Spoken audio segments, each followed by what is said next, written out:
Hey guys! Welcome back to Bunga's Custom Bikes. So it's been a little while since we've had Mrs. Bunga in the videos, but she's back. She didn't leave me yet. Today, we're featuring a bike that was in one of the very first videos I made, the XS1100. And today's kind of a cool day because we are going to do the first mock-up. So that means that everything is kind of where it needs to be. We're going to put the engine in it and just make sure everything fits. That's like the first step before you take it all back apart again, get it ready for paint, and then final assembly after it's painted. So stay with me. We're going to get the rear wheel off. I already got the front wheel off. We're going to get the rear wheel off, and then we're going to get the engine in, and then we're going to put everything else back on.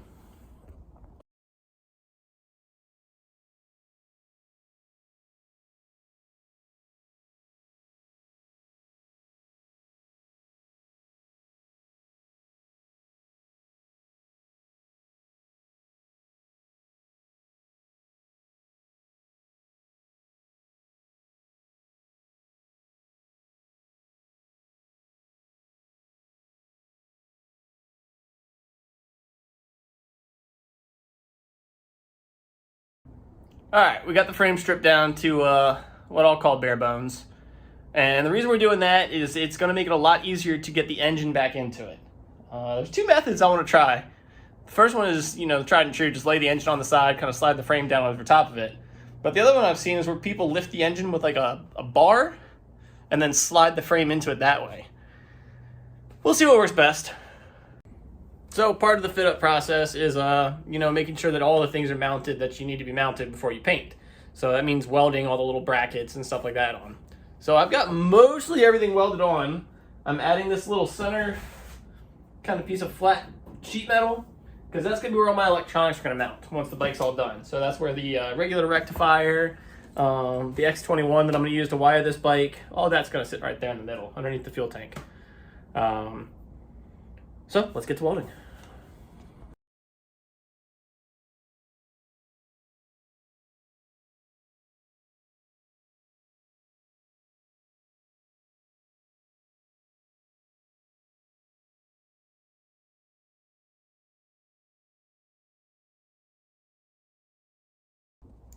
Now we're going to take the forks off and get the frame ready to put into the engine.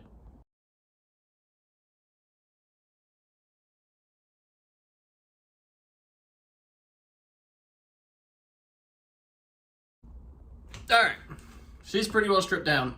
Now we need to get that into that. I've done this a few times before on bikes. I've even done the motor in my bike, the VTX 1800, and that is a heavy, heavy girl. The best way I've found to do it is to just lay the motor on its side and then kind of just drop the frame on top of it and then flip the whole assembly back over. I've seen people do all kinds of contraptions where they've got, poles set up to like lift the motor in, but honestly, I think it works better if you just lay it on the side and just lay the frame down. So we'll document that. So, for everyone who's looking how to do an XS1100, this is what I found is the easiest way to get the motor in and out. All right, so first thing we're gonna do is flip it over on its side, obviously. I've got it on this tire because that kind of helps slide it around. But we're going to go to the right-hand side. So this side, we're going to flip it over. And that's just because of the drive shaft connection here. We want to get that up, so that way that's kind of the first thing we maneuver on. So always lift with your legs and not your back. And very easily kind of just let it down. Now, anyone who hasn't done this before, this is a heavy, heavy engine. Like, heavy. So, be very careful. Get some assistance if you need it. Give me my strap. Heavy. Alright, now that it's on its side, looks like a mess. You never want to see a motorcycle engine in this position, but here we are. We're going to go ahead and turn it to better orient it for what we're about to do. And it moves pretty easily now. I can see how people would want to do it differently when it's painted and when the frame is painted. But seeing as right now nothing's painted, I'm just gonna do it this way. There. So we're gonna get just like that.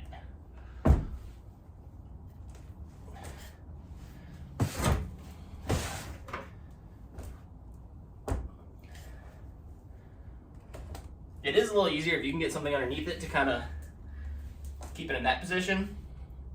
But, you know, you have to understand the frame's going to go underneath it. So let's go ahead and get the frame on.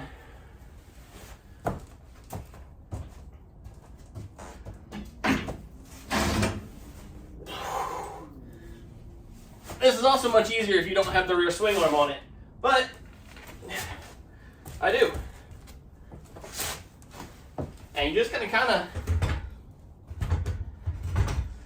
slide it on in. Just wiggle it around until it fits.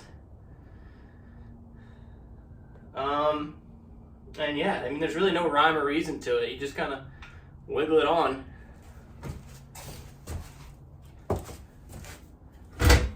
It is much easier with the second person. But it's just us today. Mrs. Bunga's not feeling very strong, and that's okay. She's pretty, so she gets to take break. You know what? I forgot to take the oil filter housing off. Let's do that. So this right here is where the oil filter lives. Much easier to do this if you have this out and off. The only issue is I didn't drain the oil on this motorcycle. So it's gonna be messy. Let's see if we can get it. All right, 12mm socket right here on this little center bolt. Maybe, hopefully. Ooh, no. Good thing we have a replacement bolt for the rebuild. Let's try an 11. She's a little stripped. Let's see if we can't get an 11 on there to bite. And this is an 11mm 12 point that we're probably gonna have to hammer on because this bolt is stripped.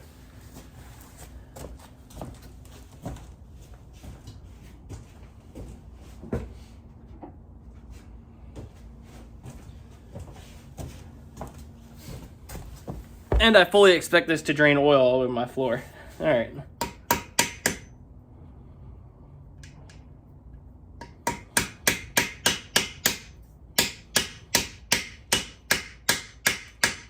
All right, now that we beat that on.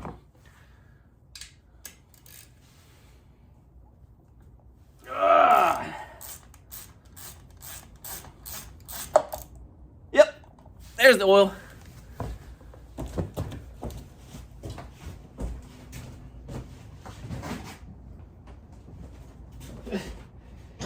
I just got to put towels down. I don't think I'm going to be able to get my oil catch can underneath there.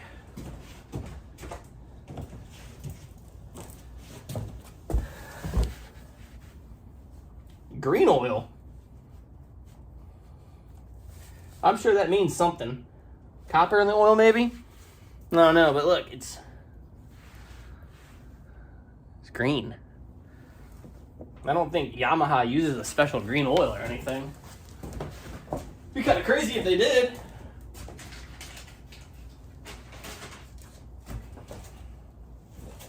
Always have yourself a good supply of shop towels for times like this.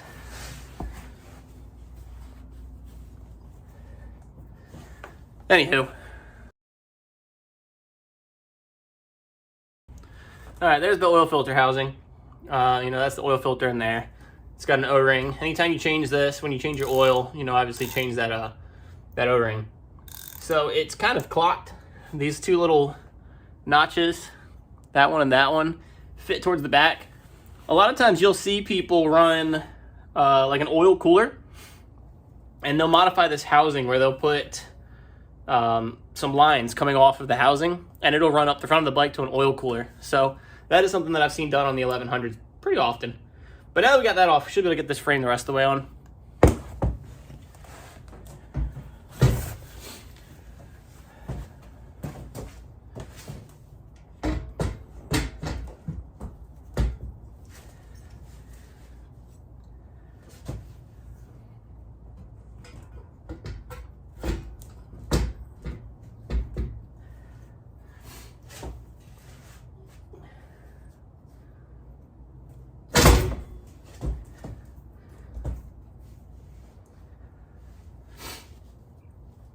All right, the top end's where we want it. Now we just gotta get the bottom end.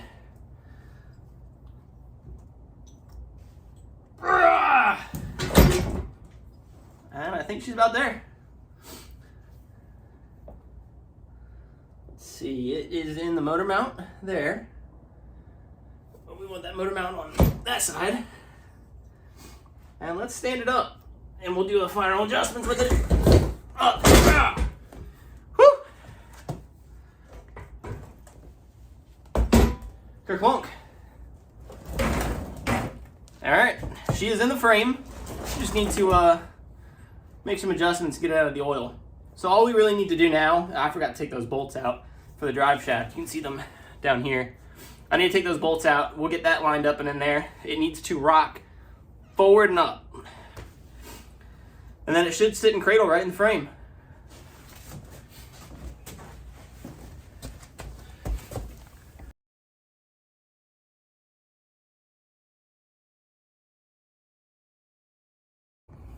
All right, all we're trying to do now is just get these front motor mounts lined up, and then it should just drop right into place. We'll go ahead and get this flange with the drive shaft kind of tucked into itself so it can just kind of slide where it wants to be. All right. I will note with the safety aspect, definitely keep your hands and feet and fingers all the way from pinch points. So don't ever get them like up in here or like in there. It ain't gonna feel good at all. And this is definitely a lot easier with more people. Is that it? No.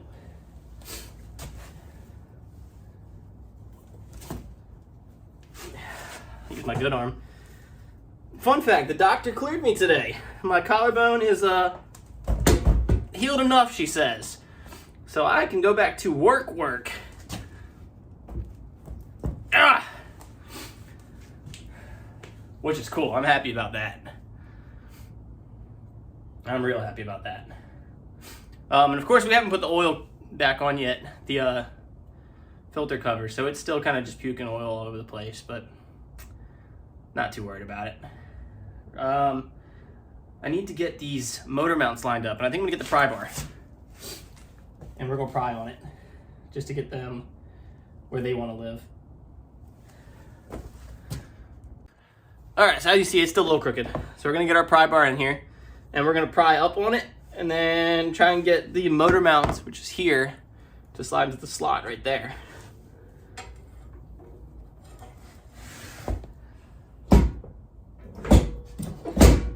Who was it? Isaac Newton that said, if you give me a lever long enough, I'll move the world. Well, here's a long lever. And we're moving a real heavy engine with it. Well, it's just a matter of convincing it to go where we want it to. Which, you know, of course, is another story of its own. There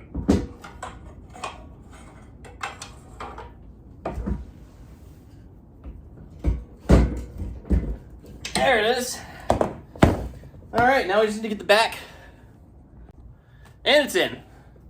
That the drive shaft flange ended up being a little bit of a pain in the butt, but it wasn't too terrible.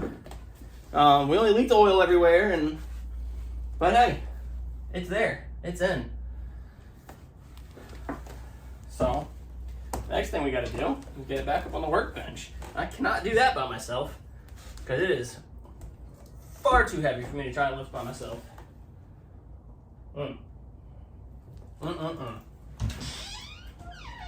Speaking of, Mrs. Bunga has just arrived with food and drink. What perfect timing! Oh. All right, the bike is on the table. The motor is in the bike. Now let's put it back together.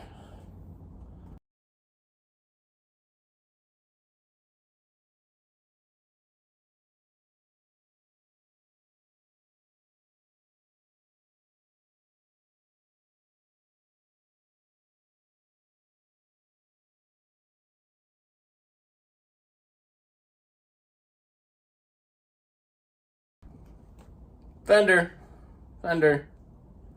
Sissy bar, back pad, that's on. Fork's going next.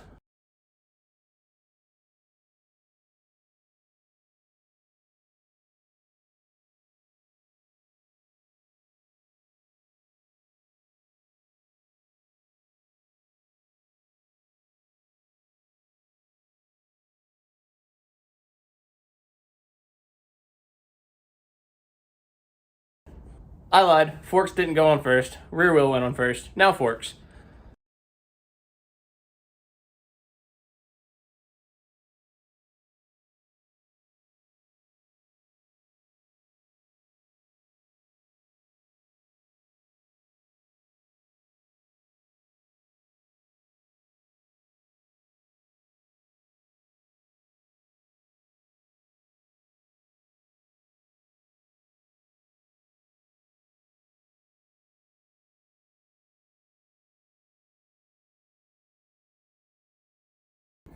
Alright, forks are on.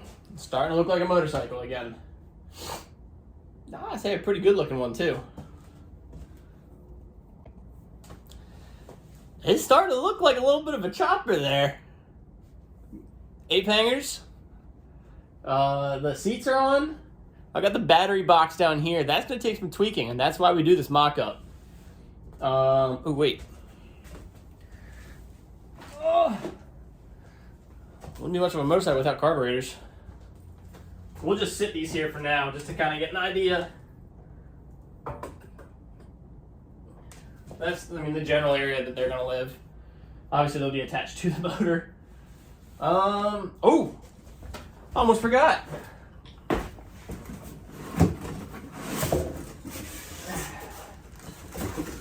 So my buddy that I'm building these for, or building this for, he's a real tall guy. He's like 6'4", 6'5".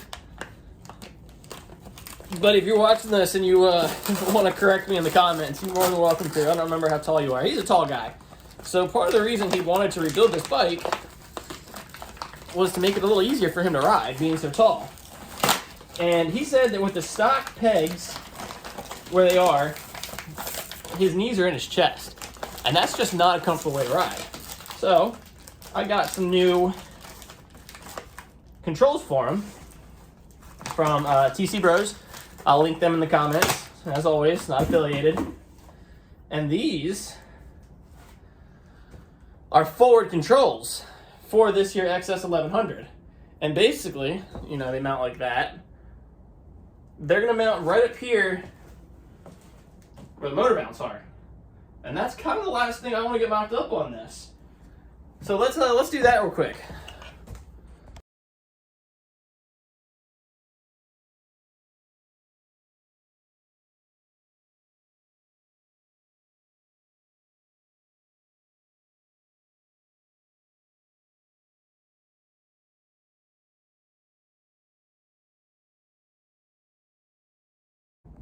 Check this out. Those are the new foot pegs. Obviously, this will live up there, so you can still use the brake and the shifter. And I'm gonna have to find some kind of linkage. I think I'll probably run it like straight down and then underneath to shift. That should work. We'll figure that out. That'll still be part of the fabricating and the mock-up. But now he'll be able to sit on the seat and get his feet down to the foot pegs. Kind of like this.